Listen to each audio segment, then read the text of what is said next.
الحمد لله رب العالمين نحمده ونستعينه ونستغفره ونؤمن به ونتوكل عليه ونعوذ بالله من شرور أنفسنا ومن سيئات أعمالنا من يهده الله فلا مضل له ومن يضلل فلا هادي له ونشهد أن لا إله إلا الله وحده لا شريك له ونشهد أن سيدنا نبينا مولانا محمدا عبده ورسوله أرسله بالحق بشيرا ونذيرا وداعيا إلى الله بإذنه وسراجا منيرا أما بعد فقد قال الله تعالى في القرآن العظيم والفرقان المجيد أعوذ بالله من الشيطان الرجيم بسم الله الرحمن الرحيم وإذ ابتلى إبراهيم ربه بكلمات فأتمهن صدق الله العظيم. எல்லா புகழும் அல்லாஹ் ஜல்ல ஷானஹு தஆலா ஒருவனுக்கே உரித்தாகட்டுமாக. நம்முடைய தூதர் முஹம்மது ரசூலுல்லாஹ் ஸல்லல்லாஹு அலைஹி வஸல்லம் அவர்களின் மீதும் அவர்களின் வழிவந்த சஹாபாக்கள், தாபிஈன்கள், தபா தாபீன்கள், ஷஹதாக்கள், சாலிஹீன்கள், உலக முஸ்லிமான ஆண் பெண் அனைவர்களின் மீதும் நம் மீதும் அல்லாஹ்வினுடைய அன்பும் அருளும் கருணையும் என்றும் நிறைவாக உண்டாகட்டுமாக. ஆமீன்.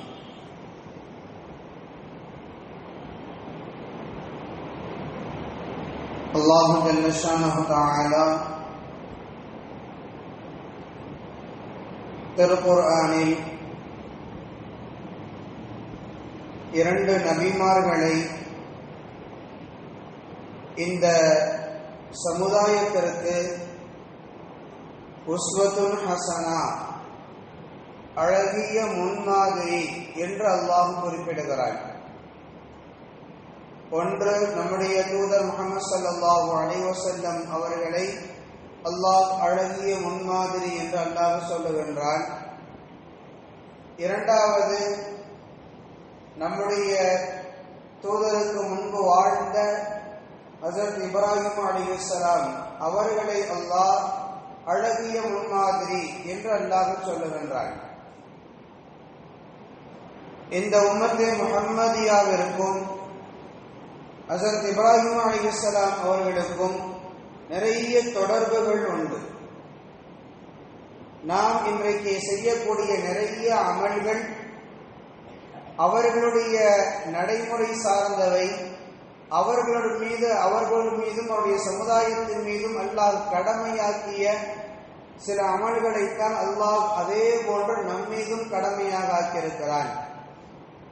மிக குறிப்பாக சொல்ல வேண்டும் என்றால், இப்பொழுது துல்ஹஜ்ஜினுடைய மாதத்தில் நாம் செய்யக்கூடிய சில கூடுதலான விசேஷமான அமல்கள் அனைத்தும், ஹஜ் உட்பட பல அமல்கள் ஹஜ்ரத் இப்ராஹிம் அலைஹிஸ்ஸலாம் அவர்கள் செய்தவை. அவர்கள் செய்தவைகளை அல்லாஹ் இந்த உம்மத்தே முஹம்மதியாவிற்கு அமலாக தந்து, கடமையாக தந்து, அதை ஃபர்லாகவும் கட்டாயமாகவும் செய்ய வேண்டும் என்று அல்லாஹ் ஏற்படுத்தி இருக்கிறார். அதனால்தான் முஹம்மது ஸல்லல்லாஹு அலைஹி வஸல்லம் அவர்களிடத்திலே சஹாபாக்கள் குர்பானியை பற்றி கேட்ட பொழுதும் சுன்னத் அபீக்கும் இப்ராஹிம் அலைஹிஸ்ஸலாம் என்று ரசூல் ஸல்லல்லாஹு அலைஹி வஸல்லம் அவர்கள் சொன்னார்கள். இது நம்மீது கடமையாக இருந்தாலும் கூட இதனுடைய நடைமுறை என்பது, செயல்பாடுகள் என்பது இப்ராஹிம் அலைஹிஸ்ஸலாம் அவர்களை சார்ந்தது என்று ரசூல் ஸல்லல்லாஹு அலைஹி வஸல்லம் அவர்கள் சொல்லி இருக்கிறார்கள். இது போன்று நிறைய செயல்கள், எந்த அளவுக்கு என்றால், நாம் ஃபத்னா செய்வது, நகம் வெட்டுவது, மீசையை கத்தரிப்பது, மறைவிடங்களில் முடிகளை அகற்றுவது, அக்குள் முடிகளை அகற்றுவது, இவைகளெல்லாம் எங்கே இருந்து இந்த உம்மத்து முஹம்மதியாவிற்கு வந்திருக்கிறது என்றால், ஹஜ்ரத் இப்ராஹிம் அலைஹிஸ்ஸலாம் அவர்களில் இருந்துதான் நமக்கு வந்திருக்கிறது. இதுவெல்லாம் நமக்கு அல்லாஹ் சில செயல்களை பருதாகவும் சில செயல்களை சுன்னத்தாகவும் அல்லாஹ் ஆக்கி தந்திருக்கிறான். இந்த நடைமுறை எல்லாம் யார் முதலாக செய்தார்கள். யாரை தழுவி அல்லாஹ் இந்த சமுதாயத்திற்கு கடமையாக ஆக்கியிருக்கிறான் என்றால் இப்ராஹிம் அலைஹிஸ்ஸலாம் அவர்கள் தான் இந்த அமல்களை எல்லாம் செஞ்சார்கள். அவர்களைத்தான் அல்லாஹ் செய்யும்படி சொன்னார். வயோதிகத்திற்கு வந்ததற்கு பின்னால் அல்லாஹ் அவர்களுக்கு உத்தரவிட்டார், நீங்க கத்னா செஞ்சுக்கோங்கன்னு சொன்னார் ஹஜ்ரத் இப்ராஹிம் அலைஹிஸ்ஸலாம் அவர்களுக்கு. அவர்கள் அதற்கு பிறகுதான் அவர்கள் கத்னாவை செய்கிறார்கள். ஹஜ்ரத் இப்ராஹிம் அலைஹிஸ்ஸலாம் அவர்கள் மீது அல்லாஹ் அப்பொழுதுதான் அதை விதியாக கடமையாக ஆக்கி செய்யும்படி சொல்லுகிறார்கள்.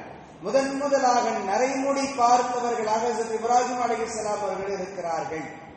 அதையும் அல்லாஹ் இந்த உம்மத்தை முஹம்மதியாவிற்கும் தந்திருக்கிறான். எனவே அத்தனை நடைமுறைகள், பெரும்பாலான விஷயங்கள் அனைத்தும் இப்ராஹிம் அலைஹிஸ்ஸலாம் அவர்கள் செய்தவை, அவருடைய காலத்தில் இருந்தவை. அவைகளை அப்படி இந்த உம்மத்தை முஹம்மதியாவிற்கும் அல்லாஹ் தந்திருக்கிறான். அவ்வளவு நெருக்கமாக இருந்ததற்கான காரணங்கள் சொல்ல வேண்டும் என்றால் நிறைய காரணங்களை குறிப்பிடலாம். ஏன் இவ்வளவு நெருக்கம் இந்த உம்மத்தை முஹம்மதியாவுக்கும் இப்ராஹிம் அலைஹிஸ்ஸலாம் அவர்களுக்குமான இந்த நெருக்கம் ஏன் இவ்வளவு என்பதற்கு நிறைய காரணங்கள் சொல்லப்பட்டாலும் மிக முக்கியமாக கவனிக்க வேண்டிய ஒரு காரணம் என்னவென்றால் முஹம்மது ஸல்லல்லாஹு அலைஹி வஸல்லம் அவர்களும் அரபியர்களும் ஹஜ்ரத் இப்ராஹிம் அலைஹிஸ்ஸலாம் அவர்களுடைய மகன் ஹஜ்ரத் இஸ்மாயில் அலைஹிஸ்ஸலாம் அவர்களுடைய பரம்பரை சார்ந்தவர்கள், அவர்களுடைய வழிமுறையில் வந்தவர்கள். நமக்கு தெரியும் இல்லையா, அன்னை ஹாஜரா அலைஹிஸ்ஸலாம் அவர்களையும் இஸ்மாயில் அலைஹிஸ்ஸலாம் அவர்களையும் குழந்தையாக இருக்கும் பொழுதே இப்ராஹிம் அலைஹிஸ்ஸலாம் கொண்டு வந்து மக்காவில் கொண்டு வந்து விட்டுட்டு போயிட்டாங்க. அன்றைக்கு எதுவுமே இல்லாத, உணவுகள் இல்லாத, தண்ணீர் இல்லாத ஒரு இடத்துல கொண்டு வந்து காபாவுக்கு அருகாமையில கொண்டு வந்து விட்டுட்டு போய்விட்டார்கள். அவர்கள் அங்கே வாழ்ந்தார்கள். அவர்களினுடைய சந்ததிகள் தான் இன்றைக்கு இருக்கக்கூடிய அரபியர்கள். அந்த அரபினுடைய வம்சத்தில் தான் முஹம்மது ஸல்லல்லாஹு அலைஹி வஸல்லம் அவர்களும் பிறக்கிறார்கள். எனவே அரபியர்களுக்கும் இஸ்மாயில் அலைஹிஸ்ஸலாம் அவர்களுக்குமான தொடர்பு என்பது பரம்பரை சார்ந்த, குடும்பம் சார்ந்த தொடர்பு. எனவே அந்த ஒரு தொடர்பின் காரணமாகத்தான் ரசூல் ஸல்லல்லாஹு அலைஹி வஸல்லம் அவர்கள் நபித்துவம் பெறுவதற்கு முன்பாக ஹிராவினுடைய மலைப்பகுதியில் தவம் புரிந்தார்கள் என்று வரலாற்றிலே பார்க்கிறோம். முஹம்மது ஸல்லல்லாஹு அலைஹி வஸல்லம் ஹிராவில போய் இருந்து இன்னும் நபியாக அறிவிக்கப்படவே இல்லை.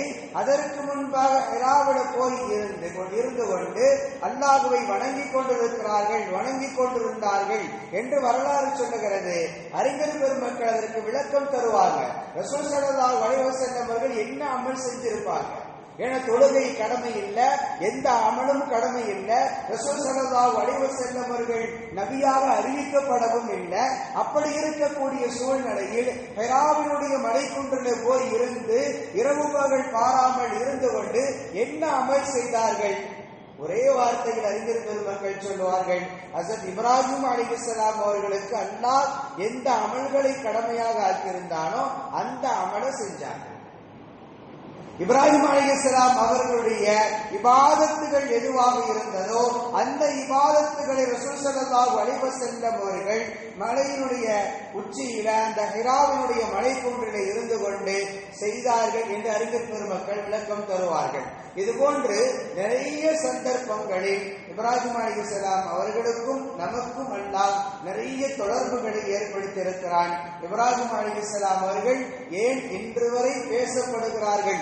இவ்வளவு தூரம் அவர்களுடைய சிறப்புகள் உயர்ந்து நிற்பதற்கான காரணம், அல்லாஹ் அவர்களை பல வழிகளில் சோதித்தார். ஒன்றல்ல, இரண்டல்ல, பல வழிகளில் சோதித்தார். குடும்ப ரீதியாக, சமூகம் ரீதியாக, நாட்டினுடைய மக்கள் ரீதியாக, இப்படி பல வழிகளில் சோதனைகள். அத்தனை சோதனையிலும் அவர்கள் மகத்தான வெற்றியை கண்டார்கள். அத்தனை சிரமங்களையும் தாண்டி அவர்கள் அதில் அனைத்திலும் வெற்றி கண்டார்கள் என்பதனால் அல்லாஹ் அவர்களுடைய தியாகத்தை உலக மக்கள் உணரணும். அவர்களுடைய அந்த அர்ப்பணிப்பை உலக மக்கள் உணரணும். உலகம் உள்ளவரை மக்கள் பேசிக் கொண்டிருக்கணும் வேண்டும் என்பதற்காக அல்லாஹ் அவருடைய தியாகத்தை அங்கீகரித்ததின் வெளிப்பாடாக இன்று வரை அவர்களை பேசப்படக்கூடிய ஒரு நபியாக சிறந்த ஒரு மனிதராக அல்லாஹ் அவர்களை ஆக்கி வைத்திருக்கிறார். இப்ராஹிம் அலைஹிஸ்ஸலாமுடைய வரலாறு அப்படிப்பட்டவைதான். ஆரம்ப நிலையில் இருந்தே அல்லாஹுவை தேடுவதில் இருந்து அவர்களுக்கு பல்வேறு விதமான சோதனைகள் உருவானது. ஆரம்பத்தில் அல்லாஹுவை அவர்கள் தேடினாங்க. யார் ரப்பு, என்னுடைய இறைவன் யார் என்கிற தேடல் இப்ராஹிம் அலைஹிஸ்ஸலாம் அவர்களுக்கு இருந்தது. நட்சத்திரத்தை பார்த்தார்கள், வானத்துல மின்னிக் கொண்டிருந்தது. அதை பார்த்து அவர்கள் நினைத்தார்கள், இதுதான் என்னுடைய இறைவன் என்று நினைத்தார்கள். அந்த நட்சத்திரங்கள் மறைந்த பொழுது இது என்னுடைய இறைவன் இல்லை என்கிற முடிவுக்கு வருகிறார்கள். சந்திரனை பார்க்கிறார்கள், மிக பிரகாசமாக வெளிச்சமாக தெரிகிறது, இதுதான் என் ரப்பு காட்சி தருகிறான் என்று நினைத்தார்கள். அது காலையிலே மறைந்த பொழுது என் ரப்பு இது இல்லை என்று சொன்னார்கள். சூரியனை பார்க்கிறார்கள், அதைவிட மிக அதிகமான பிரகாசம் வெளிச்சத்தை தருகிறது, மிகவும் பெரிதாக தெரிகிறது, எனவே இதுதான் என் ரப்பு என்று நினைத்தார்கள்.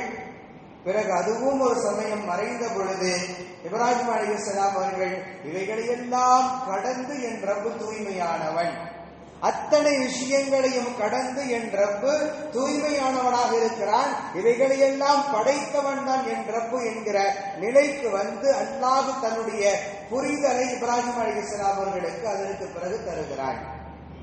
இங்கே இருந்து அவர்களுக்கு சோதனை. இப்பொழுது அல்லாஹுவை விளங்கிக் கொண்டார்கள், புரிந்து கொண்டார்கள். புரிந்து கொண்டதற்கு பின்னால் தன்னுடைய தந்தை ஒரு சிலை வணங்கியாக இருக்கிறார். சிலை வணங்கியாக மட்டும் இல்லாமல் சிலைகளை விற்பனை செய்யக்கூடியவராகவும் இருக்கிறார். இப்ராஹிம் அலைஹிஸ்ஸலாமுடைய தந்தை சிலைகளை விற்பனை செய்யக்கூடிய மனிதராகவும் இருக்கிறார். இப்பொழுது தந்தைக்கும் மகனுக்குமான போட்டி, வாக்குவாதம் நடக்கிறது. இப்ராஹிம் அலைஹிஸ்ஸலாம் அவர்கள் இதுவல்ல நம்முடைய கடவுள், இதுவல்ல நம்முடைய இறைவன் என்கிறார்கள். தந்தை இல்ல, இதுதான் நம்முடைய இறைவன், இதுதான் நம்முடைய கடவுள், இதைத்தான் நீ வணங்க வேண்டும் என்று அவர் சொல்லுகிறார். தந்தைக்கும் மகனுக்குமான கடுமையான போட்டி நடக்கிறது. ஒரு நிலைக்கு அப்புறம், ஒரு நிலை கடந்ததற்கு பிறகு தந்தை மிக கோபத்தோடு தன்னுடைய மகனை பார்த்து இப்ராஹிம் அலைஹிஸ்ஸலாம் அவர்களை பார்த்து சொல்லிவிட்டார், قال راغب انت عن آلهتي يا ابراهيم لئن لم تنتهي لنرجمنك واهجرني مليا. நீ என்னை விட்டு வெளியில போயிரு, இல்லைனா உன்னை நானே கண்டால அடித்து உன்னை துரத்திடுவேன். தந்தையினுடைய வாயில இருந்து வரக்கூடிய வார்த்தை, வெளியில போயிருந்தா நானே உன்னை அடிச்சிடுவேன் என்று கண்ணால் அடித்து விடுவேன் என்று சொன்ன பொழுது இதற்கு பிறகு தன்னுடைய குடும்பத்தில் இருக்க முடியாது என்கிற நிலை வந்த பொழுது அல்லாஹ்வுக்காக வேண்டி ஏகத்துவத்தை எடுத்துச் சொன்னதற்காக வேண்டி அதற்கு பிறகு இப்ராஹிம் அலைஹிஸ்ஸலாம் அவர்கள் வீட்டில இருந்து வெளியில வர்றாங்க. வரும் பொழுதும் தன்னுடைய தந்தை இடத்துல சொல்லிட்டு வர்றாங்க, சலாமுன் அலைக், உங்கள் மீது அமைதி நிலவட்டும், சஸ்தகுஃபிர் லக ரப்பி, என்னுடைய ரப்பிடத்துல உங்களுக்காக வேண்டி நான் மன்னிப்பு தேடுகிறேன். ஏன்னா நீங்க குஃப்ர்ல இருக்கிறீர்கள், அறியாமல் அல்லாஹ்வை யார் என்று அறியாமல் ஒரு ஷிர்க்ல இருக்கிறீர்கள், எனவே நான் உங்களுக்காக வேண்டி அல்லாஹ்விடத்திலே மன்னிப்பு தேடுகிறேன் என்று சொல்லிவிட்டு இப்ராஹிம் அலைஹிஸ்ஸலாம் அவர்கள் வந்துட்டாங்க. அதற்கு பிறகு சமூகத்தோடு அவர்களுக்கு போராட்டம், சமூகத்தோடு அவர்களுக்கான போராட்டம் நடக்கிறது. சமூகம் சிலைகளை வணங்கக்கூடியவர்களாக இருக்கிறார்கள். இப்ராஹிம் அலைஹிஸ்ஸலாம் அவர்கள் பகிரங்கமாக எடுத்துச் சொல்லுகிறார்கள், இதுவெல்லாம் தவறு செய்யக்கூடாது என்று பகிரங்கமாக சொல்லுகிறார்கள். ஆனால் சமூகம் கேட்கக்கூடிய நிலையில இல்ல. ஒரு சமயம் அவருடைய சிலைகளை எல்லாம் ஹஜ்ரத் இப்ராஹிம் அலைஹிஸ்ஸலாம் அவர்கள் உடைத்து விட்டார்கள். யார் உடைத்தது என்று தெரிந்த பொழுது, இப்ராஹிம் தான் உடைத்தார் என்பதை அறிந்து கொண்ட பொழுது அந்த மக்கள் இப்ராஹிம் அலைஹிஸ்ஸலாம் அவர்களை நெருப்பு குண்டத்தில் போடுவதற்கு தயாராகிவிட்டார்கள். பல நாட்கள் அதற்காக வேண்டி அந்த ஊர் மக்களே ஒன்று கூடி விறகுகளை சேகரித்தார்கள். எந்த அளவுக்கு என்றால் வரலாற்றிலே பதிவு செய்யப்பட்டிருக்கிறது, சில பெண்கள் நேர்ச்சைகள் செய்து கொண்டார்களாம். அன்றைக்கு நேர்ச்சைகள் செய்து கொள்வாராம். எப்படின்னா தன்னுடைய வாழ்க்கையில ஏதாவது ஒன்று நடக்க வேண்டும் என்று சொல்லிக்கொண்டு அது நடந்துருச்சுன்னு சொன்னா இப்ராஹிமுக்காக வேண்டி சேகரிக்கக்கூடிய அந்த விறகுல நான் ஒரு கட்டு அல்லது 2 கட்டு விறகு கட்டை கொண்டு வந்து போடுறேன். யாரை எரிப்பதற்கு? இப்ராஹிம் அலைஹிஸ்ஸலாம் அவர்களை எரிப்பதற்காக வேண்டி அந்த மக்கள் இப்படியும் நேர்ச்சை செய்து கொண்டும் விறகுகளை கொண்டு வந்து சேகரித்தார்கள். பல நாட்கள் சேகரிக்கப்பட்ட அந்த விறகில் தான் ஹஜ்ரத் இப்ராஹிம் அலைஹிஸ்ஸலாம் அவர்கள் தூக்கி போடப்பட்டார்கள். நெருப்பு குண்டத்துக்குள்ள தூக்கி போடப்பட்டார்கள். இது சமூகம் சார்ந்த சில பிரச்சனை. அதிலும் அவர்கள் பொறுமையோடு இருந்து அல்லாஹ்தான் இறைவன் என்பதிலே மிக உறுதியாக நின்றார்கள். அதற்கு பிறகு நெருப்பு குண்டத்தில் தூக்கி போடக்கூடிய அந்த நிலை வருகிறது. அப்பொழுதும் அல்லாஹ்தான் இறைவன் என்று உறுதியாக இருக்கிறார்கள். பிறகு நெருப்பு குண்டத்தில் தூக்கி போடப்பட்டார்கள். நெருப்பு குண்டத்திற்குள்ளேயும் அவர்கள் விழுந்ததற்கு பின்னாலும் கூட தங்களுடைய கொள்கையில் எந்த விதமான மாற்றமும் இல்லை. தாங்கள் கொண்டிருந்த அந்த கொள்கைக்காக வேண்டி தங்களுடைய உயிரையும் கூட கொடுப்பதற்கு துணிந்தார்கள். அல்லாஹுதான் இறைவன், அல்லாஹுவை தவிர வேறு யாரும் இறைவன் இல்லை என்பதை நிலைநாட்டுவதற்காக, தங்களுடைய சமூகத்திற்கு புரிய வைப்பதற்காக, தங்களுடைய உயிரை கூட தருவதற்கு ஹஜ்ரத் இப்ராஹிம் அலைஹிஸ்ஸலாம் அவர்கள் துணிந்து நின்றார்கள். அல்லாஹ்வுக்காக வேண்டி துணிந்து நின்றார்கள். நெருப்பு குண்டத்திலும் விழுந்தார்கள். அல்லாஹ்வுடைய உத்தரவு, இப்ராஹிம், நெருப்பு இப்ராஹிம் அலைஹிஸ்ஸலாம் அவர்களுக்கு நீ சுகம் தரக்கூடியதாக நீ மாறுவி. அவர்களுக்கு எந்த விதத்திலும் நீ என்ன செஞ்சு விடக்கூடாது, தீங்கிழைத்து விடக்கூடாது. நீ அவர்களுக்கு சுகம் தரக்கூடிய ஒரு பொருளாக நீ மாறிவிடு என்ற அல்லாஹ்வுடைய உத்தரவு. நெருப்பினுடைய தன்மை மாறியது. அல்லாஹ் நாடு இருந்தால் அந்த நெருப்பு குண்டத்தை ஒரு மழையை இறக்கி கூட தடுத்திருக்க முடியும். ஒரு கடுமையான ஒரு மழையை அல்லாஹ் இறக்கியிருந்தான் என்றால் அந்த தண்ணீரில் நெருப்பு குண்டம் மறைந்து போயிருக்கும். ஆனால் இதையெல்லாம் கடந்து அல்லாஹ் அங்கு ஒரு அற்புதத்தை வெளிப்படுத்தி காண்பிக்கிறான். நெருப்பு குண்டத்தில் விழுந்த இப்ராஹிம் அலைஹிஸ்ஸலாம் எந்த விதமான பாதிப்புகளும் இல்லாம வெளியில வர்றாங்க. எந்த விதமான தீங்கும் இல்லாமல், உடலில் எந்த விதமான காயங்களும் இல்லாமல் மக்களுக்கு அல்லாஹ்தான் இறைவன் என்பதை புரிய வைப்பதற்காக அவர்கள் எடுத்த அந்த போராட்டம், அந்த போராட்டத்தில் அல்லாஹ்வும் உதவி செய்கிறான். அவர்களை அப்படியே வெளியில வரவழைத்து அவர்களுக்கு எந்த விதமான தீங்கும் இல்லாமல் அவர்கள் உண்மையான நபி என்பதையும் அவர்கள் கொண்டிருக்கக்கூடிய அந்த கொள்கை உண்மை என்பதையும் அல்லாஹ் வெளிப்படுத்தி காண்பிக்கிறார். நாட்டினுடைய மன்னன் நம்ரூத் மிக பெரும் அரசன். அவனுக்கும் இப்ராஹிம் அலைஹிஸ்ஸலாம் அவர்களுக்கும் மத்தியிலான போராட்டம். அழைத்தான். நீ அவன் தன்னையே கடவுள் என்று சொல்லி மக்கள் எல்லோரையும் தன்னை வணங்கும்படி செய்து கொண்டிருந்தான். நம்ரூதை மக்கள் வணங்கி கொண்டிருந்தார்கள். இப்பொழுது இவன் இப்ராஹிம் அலைஹிஸ்ஸலாம் அவர்களை அழைத்து, நீ என்னல்லாத வேறொருவரை கடவுள் என்று சொல்லிக்கொண்டு, இறைவன் என்று சொல்லிக்கொண்டு வணங்குவதற்காக வேண்டி மக்களை தூண்டி கொண்டிருக்கிறாய் என்று கேட்ட பொழுது இப்ராஹிம் அலைஹிஸ்ஸலாம் அவர்கள் சொன்னார்கள், என்னுடைய ரப்பு நீ அல்ல, அவன் தூய்மையானவன், அவன் பரிசுத்தமானவன் என்று சொன்னார்கள். உன்னுடைய ரப்பு என்ன செய்வான்? நம்ரூத் கேட்டான். இப்ராஹிம் அலைஹிஸ்ஸலாம் அவர்கள் சொன்னார்கள், என்னுடைய ரப்பு இறந்தவர்களை உயிர்ப்பிப்பான், உயிரோடு உள்ளவர்களை மரணிக்க செய்வான். என்னுடைய ரப்புக்கு இருக்கக்கூடிய ஆற்றல், தன்மை, இறந்தவங்களையும் உயிர்ப்பிப்பான், உயிரோடு இருப்பவர்களையும் மரணிக்க செய்வான்.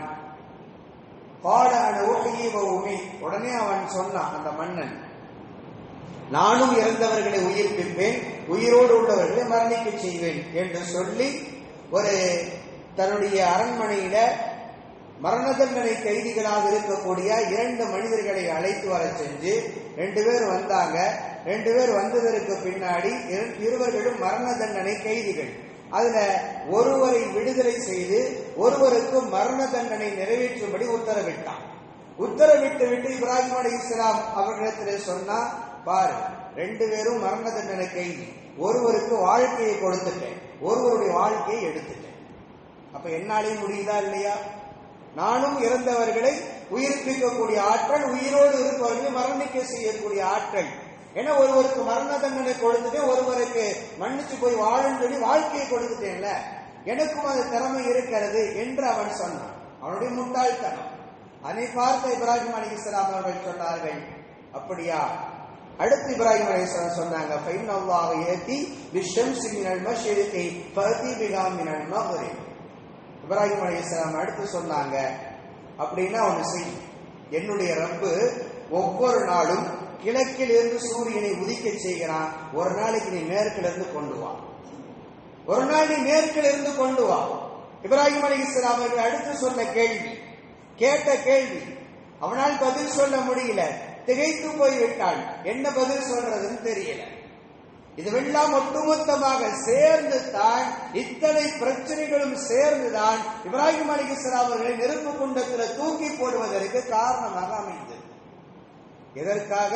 அல்லாஹ் ஒருவன் தான், அவன்தான் இறைவன், மற்ற எதுவும் இறைவன் இல்லை என்பதை உலகத்திலே நிலைநாட்டுவதற்காக வேண்டி அவர்கள் எடுத்துக்கொண்ட அத்தனை போராட்டங்கள், அந்த போராட்டங்களுக்கு மக்கள் கொடுத்த ஒரு தீங்குதான் நெருப்பு குண்டத்தில் தூக்கி போடக்கூடிய செயல்.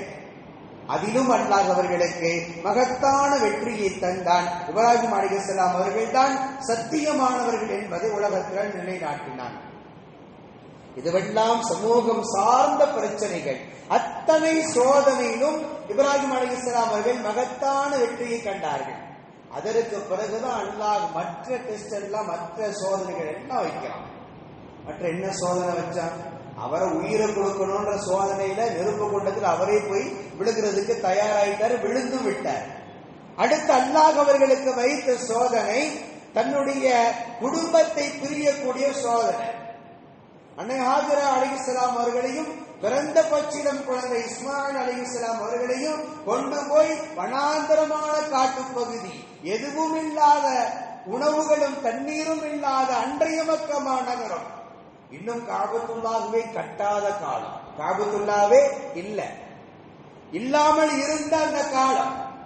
ஹஜ்ரத் நூஹ் அலைஹிஸ்ஸலாம் அவருடைய காலத்தில் ஏற்பட்ட வெள்ளப்பிரளயத்தில் கஅபத்துல்லாஹ் அந்த நீரால் அது தரைமட்டமாக ஆகி போய்விட்டது. அதற்கு பிறகு கட்டப்படாமலேயே நீண்ட காலங்கள் இருக்கிறது. நூஹ் அலைஹிஸ்ஸலாம் காலம் தொட்டு அதுவரை கட்டப்படாமல் இருக்கிறது. அப்படி தரைமட்டமாக இருக்கக்கூடிய கஅபத்துல்லாஹ் இருக்கக்கூடிய அந்த பகுதியில கொண்டு போய் ஹாஜரா அலைஹிஸ்ஸலாம் அவர்களையும் இஸ்மாயில் அலைஹிஸ்ஸலாம் அவர்களையும் அல்லாஹ் கொண்டு போய் விட வேண்டும் என்று சொன்னா விட்டார்கள். விட்டுட்டு எந்த விதமான கேள்விகளும் இல்லாமல், எந்த விதமான அவர்களுக்கு உணவுகளுக்கும் தண்ணீருக்குமான வழிகளை கூட ஏற்படுத்தி கொடுக்காமல் இப்ராஹிம் அலைஹிஸ்ஸலாம் திரும்பினாங்க. திரும்பும் பொழுது எப்படி இருந்திருக்கும்? ஒரு தந்தையாக, ஒரு கணவனாக தன்னுடைய மனைவியும் பிள்ளையும் பச்சிலம் குழந்தையும் விட்டுட்டு வர்றோம். தண்ணீர் கூட கிடையாது, சாப்பிடுறதுக்கு உணவு இல்லை, காட்டு பகுதி, எந்த விதம் ஏதேனும் ஆபத்துகள் வந்தாலும் கூட தடுப்பதற்கான வழிகள் இல்லை. இருந்தாலும் அல்லாஹ்வின் உத்தரவு, திரும்பி வருகிறார்கள். கேட்கிறாங்க ஹாஜரா அலைஹிஸ்ஸலாம், என்ன காரணம் நீ கொண்டு வந்து விட்டுட்டு போறீங்க? பதில் சொல்லல இப்ராஹிம் அலைஹிஸ்ஸலாம். திரும்பவும் பார்க்கல, பதிலும் இல்ல. அன்னை ஹாஜரா அலைஹிஸ்ஸலாம் இறுதியா கேட்டாங்க, திரும்ப கேட்டாங்க, இது அல்லாஹ்வின் உத்தரவான் கேட்டாங்க. இப்ராஹிம் அலைஹிஸ்ஸலாம் தலையை மட்டும் அசைத்தார்கள், ஆம் என்று. தலையை மட்டும் அசைத்து விட்டு தன்னுடைய குடும்பத்தை விட்டு அப்படியே வந்து விட்டார்கள். மிக ஆச்சரியம் அதுதான். இவர்கள் ஒரு பக்கம் தியாகம், தன்னுடைய குடும்பம் அல்லாஹ் விட்டு போயிருக்கிறான், விட்டு செல்ல வேண்டும் என்று சொல்லி இருக்கிறான் என்றால் அல்லாஹ்வின் மீது நம்புகிறார்கள். ஹாஜரா அலைஹிஸ்ஸலாம் உணவுக்கும் தண்ணீருக்கும் எங்களுடைய வாழ்க்கையின் பாதுகாப்பிற்கும் அல்லாஹ்வே போதுமானவன். இது ஆச்சரியமான செயல். நம்முடைய ஈமான் எப்படி இருக்கிறது? அவருடைய ஈமான் நம்மால் யோசித்து பார்க்க முடியாத அளவுக்கான ஈமான். அல்லாஹ்வின் உத்தரவா? சரி. குடும்பம் ஏற்றுக்கொள்ளுகிறது, மனைவி ஏற்றுக்கொள்கிறார்கள். பச்சிலம் குழந்தை நான் வச்சிட்டு இருக்கிறேன், இப்படி விட்டுட்டு போறீங்கன்னு கேட்கல. உணவுக்கு நான் என்ன செய்வேன், தண்ணீருக்கு நான் என்ன செய்வேன் கேட்கல. எனவே அங்கு தங்குகிறார்கள். அதற்கு பிறகுதான் அல்லாஹ் அந்த இடத்தில் பல்வேறு அதிசயங்களை, ஆச்சரியங்களை அல்லாஹ் ஏற்படுத்தினான். இன்று வரை ஜம்சம் நீர் அங்கு போய் விட்டதினுடைய காரணத்தினால் விளைந்தது, நமக்கு கிடைத்தவை. இல்லைன்னா இதுவெல்லாம் ஜம்சம் நீர் இன்னைக்கு கிடைத்திருக்குமான்னு சொல்ல முடியாது. ஜம்சம் நீருக்கான காரணம் இஸ்மாயில் அலைஹிஸ்ஸலாமுடைய குதிங்காலில் உற்பத்தி செய்கிறான் ரப்புல் ஆலமீன். இன்று வரை வற்றாத ஜீவநதியாக இன்றும் பெருக்கெடுத்து ஓடிக்கொண்டிருக்கிறது. அப்படி என்றால் யோசித்து பாருங்கள், இந்த அற்புதம், இந்த அதிசயம் எதனால் நடக்கிறது? அல்லாஹ்வின் மீது கொண்டிருந்த அந்த நம்பிக்கை, அசைக்க முடியாத நம்பிக்கை. என் ரப்புவின் உத்தரவு என்றால் என்னுடைய உணவுக்கும் தண்ணீருக்கும் அவன் போதுமானவன். அனைத்தும் நடந்தது. இதிலும் மகத்தான வெற்றியை ஹஜ்ரத் இப்ராஹிம் அலைஹிஸ்ஸலாம் கண்டார்கள். இதுவும் நடந்துருச்சு. தன் உயிரை கொடுக்கிறதுலையும் வெற்றி கண்டுட்டாங்க. குடும்பத்தை கொஞ்ச நாள் புரிஞ்சிருக்கணும்னு அல்லாஹ் சொன்னா அதிலையும் வெற்றி கண்டு விட்டார்கள். பிறகு அல்லாஹ் வைக்கக்கூடிய சோதனை தான் நாம இன்றைக்கு கொடுக்கக்கூடிய அந்த குர்பானி, நாம் இன்றைக்கு செய்யக்கூடிய அந்த அமல். அடுத்து அல்லாஹ் வச்ச டெஸ்ட் தான், ஓ மகனை அறுத்து கொடு. எப்போ? நீண்ட காலம் குழந்தை கிடையாது. நீண்ட காலம் அல்ஹம்துலில்லாஹில்லதி வஹபலி அலல் கிபர் இஸ்மாயில். அல்லாஹ் சொல்றான், திருக்குர்ஆன்ல அல்லாஹ் சொல்றான், இப்ராஹிம் அலைஹிஸ்ஸலாம் அவங்களுக்கு நம்ம எப்ப குழந்தையை கொடுத்தோம்னா அவருடைய வயோதிகத்தில் குழந்தையை கொடுத்தோம். அல்லாஹ் அந்த நிகழ்வை கூட திருக்குர்ஆன்ல பதிவு செஞ்சிருக்கிறான். மலக்கு மூலமாக சுப செய்தி சொல்லப்பட்ட பொழுது இப்ராஹிம் அலைஹிஸ்ஸலாமுடைய மனைவி கேட்டாங்க, எனக்கு வயோதிகமாகிவிட்டது, நான் கிழவியாக ஆகி போயிட்டேன், இப்ப எனக்கு குழந்தை பிறக்குமா? அல்லாஹ்வின் உத்தரவு, பிறக்கும். அல்லாஹ்வின் உத்தரவு. திருக்குர்ஆன் அல்லாஹ் அதைத்தான் சொல்லுகிறான். அடல் கிபர் இப்ராஹிம் இஸ்மாயில். அல்லாஹ் சொல்றான், கிபர் என்கிற வார்த்தை அது வயோதிகத்திற்கு பயன்படுத்தக்கூடிய வார்த்தை. வயோதிகத்தில் இப்ராஹிம் அலைஹிஸ்ஸலாம் அவர்களுக்கு இஸ்மாயிலையும் இஸ்ஹாக்கையும் கொடுத்தோம், 2 மகன்களை கொடுத்தோம்னு அல்லாஹ் சொல்றான். அப்படி ஒரு நீண்டகால ஏக்கம், நீண்டகால ஏக்கம். அந்த ஏக்கத்திற்கு பின்னால் பிறந்த குழந்தை இப்பொழுது அல்லாஹ் அறுத்து பலியிடணும் என்று அல்லாஹ்வினுடைய உத்தரவு. அந்த உத்தரவுக்கு கட்டுப்பட்டுத்தான் இன்றைக்கு இருக்கக்கூடிய மினாவிற்கு ஹஜ்ரத் இப்ராஹிம் அலைஹிஸ்ஸலாம் அவர்கள் தன்னுடைய மகன் இஸ்மாயிலை அழைத்து கொண்டு போனாங்க. மனைவிட்ட கூட சொல்லல, சொல்லாமல் கூட்டிட்டு போனாங்க. இஸ்மாயிலை மட்டும் கூட்டிட்டு போய் அங்க வச்சு சொன்னாங்க, அன்னி அதுபஹக ஃபந்தூர் மாதா தரா, உன்னை நான் அறுத்து பலியிடுறதாக, உன்னை குர்பானி கொடுப்பதாக நான் பார்த்தேன், நீ என்னப்பா சொல்றேன்னு மகன்கிட்ட கேட்டாங்க. நீ என்ன சொல்ற? சதஜிதுனி இன்ஷாஅல்லாஹு மினஸ் ஸாபிரீன். மகன் சொன்ன வார்த்தை, இஸ்மாயில் சொன்ன வார்த்தை, 6-7 வயது பாலகன் சொல்ற வார்த்தை. நம்முடைய கற்பனைக்கு எட்டாத தியாகம், நம்முடைய கற்பனைக்கு எட்டாத தியாகம், நம்மளால் செய்ய முடியாத, யோசிக்க முடியாத ஒரு தியாகம். நம்மளால கற்பனை கூட எண்ணி பார்க்க முடியாது. அல்லாஹ்வுடைய உத்தரவு அப்படி இருந்தால் இன்றைக்கு நம்மளை யாராவது அப்படி செய்வோமா? யாருமே செய்ய மாட்டோம். ஏன்னா அப்படிப்பட்ட கடுமையான ஒரு தியாகம். அவங்க சொன்னாங்க, தந்தையே உங்களுக்கு என்ன அல்லாஹ் சொல்லியிருக்கிறான்னு செய்யுங்க, நான் பொறுமையா இருக்கிறேன்ட்டாங்க. நான் பொறுமையாக இருக்கிறேன், உங்களுக்கு ஏவப்பட்டதை நீங்கள் செய்யுங்கள். ஹஜ்ரத் இப்ராஹிம் அலைஹிஸ்ஸலாம் அவர்கள் மகனை அறுப்பதற்கு துணிந்தார்கள். எல்லா விதமான ஏற்பாடுகளும் செய்தார்கள். தயார் நிலையில் அனைத்தும் இருந்தது. அல்லாஹ்வின் உத்தரவு. ஹஜ்ரத் ஜிப்ரீல் அலைஹிஸ்ஸலாம் அவர்கள் ஆட்டை கொண்டு வந்து கொடுத்தாங்க. ரப்புவுக்கு இது நோக்கமல்ல, உங்களின் உணர்வு என்ன என்பதை பார்ப்பதுதான் அல்லாஹ்வின் நோக்கம். உங்களுடைய உணர்வு என்ன, உங்களுடைய உள்ளம் என்ன சொல்லுகிறது? மகனுடைய விஷயத்தில் நீங்கள் அல்லாஹுவா மகனா என்று வரும் பொழுது நீங்கள் யாரை தேர்ந்தெடுக்கிறீர்கள் என்பதுதான் அல்லாஹுவின் பார்வையே தவிர இஸ்மாயிலின் உயிர் தேவையில்லை, அந்த ரத்தம் எனக்கு தேவையில்லை. அதனால்தான் அல்லாஹ் இன்றைக்கும் குர்பானிக்கு சொல்ற வார்த்தை, லை யனாலல்லாஹு லுஹூமுஹா வலா திமாவுஹா வலாக்கி யனாலுஹு தக்வா மின்கும். அல்லாஹ்வுக்கு நீங்கள் அறுக்க குர்பானியின் பிராணிகளுடைய மாமிசமோ ரத்தமோ அல்லாஹ்வை அடைய போவது கிடையாது. வலாக்கி யனாலுஹு தக்வா மின்கும், உங்களுடைய உள்ளத்துல இருக்கிற தக்வா தான். அதைத்தான் அல்லாஹ் இங்கும் சொல்றான். இஸ்மாயிலுடைய பலி எனக்கு தேவையில்லை, அவருடைய ரத்தம் எனக்கு தேவையில்லை, எனக்கு தேவை உங்களின் உணர்வு என்ன, உங்களுடைய உள்ளம் என்ன சொல்லுது. இந்த நிலை வரை நீங்கள் எந்த உணர்வோடு நீங்கள் இருக்கிறீர்கள்? ஹஜ்ரத் இப்ராஹிம் அலைஹிஸ்ஸலாம் மகத்தான வெற்றியை கண்டார்கள். அல்லாஹ் வைத்த அத்தனை சோதனைகள், அல்லாஹ் வைத்த எல்லா சோதனையிலும் மகத்தான வெற்றியை கண்டார்கள். அதனால் தான் அல்லாஹ் ரொம்ப சந்தோஷத்தோடு சொன்னான், கலீலுல்லாஹ்னு சொன்னான். இப்ராஹிம் அலைஹிஸ்ஸலாம் உங்களை பார்த்து நீ என்னுடைய நண்பர். அல்லாஹ் இது எவ்வளவு சிறந்த ஒரு வார்த்தை. அல்லாஹ் தந்த அந்தஸ்து. நபிமார்களில் சிறந்த நபிமார்களாக முஹம்மது ஸல்லல்லாஹு அலைஹி வஸல்லம் அவர்களுக்கு அடுத்த நிலையில் இருப்பவர்கள் ஹஜ்ரத் இப்ராஹிம் அலைஹிஸ்ஸலாம் அவர்கள் தான். திருக்குர்ஆனில் ரசூல் ஃபضلنا بعضهم على بعض, எல்லா நபிமார்களும் ஒரே அந்தஸ்துக்குரியவங்க கிடையாது. குர்ஆன்ல அல்லாஹ் அதை சொல்லிட்டான். ஒவ்வொரு நபிமார்களுடைய அந்தஸ்து என்பது மாறுபடுகிறது. எல்லோரும் அந்தஸ்தால் ஒரு நிலையில் உள்ளவர்கள் இல்லை. அந்தஸ்தால் ஒருவருக்கு ஒருவர் கீழே உள்ளவர்களாக ஒருவர் மேல் உள்ளவர்களாக நபிமார்களில் இருக்கிறார்கள். எனவே அதிலே முதல் அந்தஸ்துக்குரியவர்கள் முஹம்மது ஸல்லல்லாஹு அலைஹி வஸல்லம். அதற்கு அடுத்த நிலையில் உள்ளவர்கள் ஹஜ்ரத் இப்ராஹிம் அலைஹிஸ்ஸலாம் அவர்கள் தான். எல்லா நபிமார்களை விட சிறந்தவர்கள். இந்த அந்தஸ்தெல்லாம் எதன் மூலமாக கிடைக்கிறது என்றால், அல்லாஹ் வைத்த அத்தனை சோதனைகளிலும் மகத்தான வெற்றியை அவர்கள் கண்டதினால் அல்லாஹ் அதை தந்தான். அதனால் தான் குர்ஆன்ல அல்லாஹ் சொன்னான், வதுகுர் ஃபில் கிதாபி இப்ராஹிம், இப்ராஹிம் அலைஹிஸ்ஸலாம் அவங்கள பத்தி இந்த வேதத்துல நீங்கள் நினைத்து பாருங்கள், அவங்கள பத்தி நீங்கள் நினைவு கூர்ந்து கொண்டே இருங்கள் என்று அல்லாஹ் சொல்றான். குர்ஆன் என்பது உம்மத்தி முஹம்மதியாவுக்கு இறக்கப்பட்ட வேதம். இந்த வேதத்தில் அல்லாஹ் சொல்லக்கூடிய வார்த்தை என்ன? இப்ராஹிம் அலைஹிஸ்ஸலாம் அவர்களை நினைத்து கொண்டிருங்கள், நினைத்து பாருங்கள். இன்றைக்கு நம்ம தொழுகையில ஒவ்வொரு தொழுகையிலும் ஓதுறோமா இல்லையா? தரூத் ஷரீப், தரூத் இப்ராஹிம், அல்லாஹும்ம ஸல்லி அலா சய்யிதினா முஹம்மதின் வ அலா ஆலி முஹம்மதின் கமா ஸல்லைத அலா இப்ராஹீம வ அலா ஆலி இப்ராஹீம் ஓதுகிறோம் இல்லையா? ஒவ்வொரு தொழுகையிலும் ஓதக்கூடிய நடைமுறை உம்மத்தே முஹம்மதியாவிற்கு முஹம்மது ஸல்லல்லாஹு அலைஹி வஸல்லம் அவர்கள் ஏற்படுத்தி விட்டார்கள்.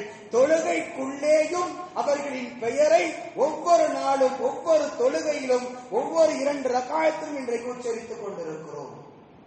உம்மத்தே முஹம்மதியாவிற்கும் இப்ராஹிம் அலைஹிஸ்ஸலாம் அவர்களுக்கும் இருக்கக்கூடிய தொடர்பு, அந்த நெருக்கம். அல்லாஹ் அந்த நினைவோடு வாழும்படி இந்த உம்மத்தை முஹம்மதியாவிற்கு சொல்லுகிறான். நம்ம செய்ய வேண்டிய ரொம்ப முக்கியமான ஒரு வேலை என்ன தெரியுமா? இன்றைக்கு சமூகத்துல பெயர் வைக்கக்கூடிய ஒரு கலாச்சாரம் இருக்கு. குழந்தை பிறந்துச்சுன்னு சொன்னா பெயர் வைக்கக்கூடிய பழக்கம். இன்றைக்கு என்னன்னா, நவீனமான ஒரு மோகம் சமூகத்துல நிரம்பி போய் கிடக்கிறது. புதிய பெயரா வைக்கிறேன், புதிய பெயரா வைக்கிறேன்னு சொல்லி, யாரும் வைக்காத பெயராக வைக்கிறேன் என்று சொல்லி பெயர்கள் அது ஒரு முஸ்லிமினுடைய பெயரா என்று கேள்வி கேட்கக்கூடிய அளவுக்கான வித்தியாசமான பெயர்களை எல்லாம் இன்றைக்கு சமூகம் தேர்ந்தெடுத்து வைத்துக் கொண்டிருக்கிறது.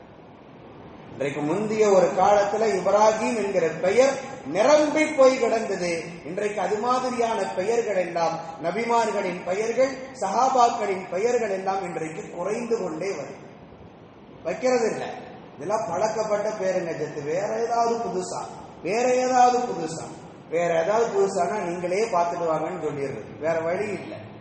வேற ஏதாவது புதுசா, புதுசு புதுசு என்கிற மோகத்தில் இன்றைக்கு சில பெயர்கள், ஆங்கிலம் மொழி தழுவிய பெயர்களை நம்முடைய பிள்ளைகளுக்கு இன்றைக்கு சூட்டிக் கொண்டிருக்கிறாங்க. பெயரை கேட்டா அது ஒரு முஸ்லிம்களுடைய பெயரா அல்லது வேற சமூகம் சார்ந்தவர்களின் பெயரா என்று சந்தேகப்படக்கூடிய அளவிற்கான இன்றைக்கு பெயர் வைப்பதில் நவீன மோகம் இன்றைக்கு சமூகத்திற்குள்ள நிலவி கொண்டிருக்கிறது. அல்லாஹ் பாதுகாக்கணும். நாம் எவ்வளவுதான் நவீனமான பெயர்களை தேடினாலும் ஒன்றை நாம் புரிந்து கொள்ளணும். நபிமார்களின் பெயரை விட, சஹாபாக்களின் பெயரை விட ஒரு சிறந்த பெயரை நம்மளால் வைக்கவே முடியாது. அதை விட மிக சிறந்த ஒரு பெயரை வைக்கவே முடியாது. அதிலும் இப்ராஹிம் என்கிற பெயர் முஹம்மது ஸல்லல்லாஹு அலைஹி வஸல்லம் அவர்கள் தன்னுடைய மகனுக்கு சூட்டிய பெயர், தன்னுடைய மகனுக்கு வச்ச பெயர் இப்ராஹிம். அந்த அளவுக்கு மிக நெருக்கமான சமூகத்தோடு தொடர்பு கொண்டவர்கள் ஹஜ்ரத் இப்ராஹிம் அலைஹிஸ்ஸலாம். எனவே அல்லாஹ் அந்த 2 நபிமார்களை நமக்கான ரோல் மாடலாக அல்லாஹ் சொல்லுகிறான். முஹம்மது ஸல்லல்லாஹு அலைஹி வஸல்லம் அவர்களையும் ஹஜ்ரத் இப்ராஹிம் அலைஹிஸ்ஸலாம் அவர்களையும் சொல்லுகிறான். எனவே நாம் அவர்களுடைய தியாகத்தை புரிந்து கொண்டு, அவர்கள் செய்த அத்தனை உணர்வுகளையும் புரிந்து கொண்டு, நம்முடைய வாழ்க்கையில் அந்த தியாக உணர்வோடு வாழக்கூடிய தௌஃபீக்கை அல்லாஹ் நம் அனைவருக்கும் தந்தருள் புரிவானாக. ஆமீன். வாஹிர் தஅவானா அல்ஹம்துலில்லாஹி ரப்பில் ஆலமீன். அஸ்ஸலாமு அலைக்கும் வரஹ்மத்துல்லாஹி வபரகாத்துஹு.